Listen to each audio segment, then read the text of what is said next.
And dito sabi, yun ang hindi pa matendo eh. Ito yung ganyan. Bakit siya itinatapon doon sa dapitan? At ito, ginugol ni Dr. Rosero sa lumakan ng taon niya.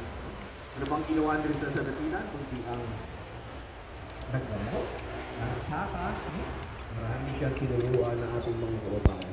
And pangalawa, meron inamin si Dr. Rosero. Sabi niya siya, yes, naman ito.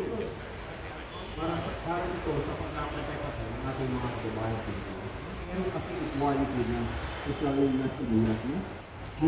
Equal right ng mga kababayan natin, kahit na naman ng lahi nila o Espanyol, ang kayo pare-pare sa ito. Meron sinulat si Rizal na ginawang algorithm ang Office for the Equality. Well, during that time, during 18,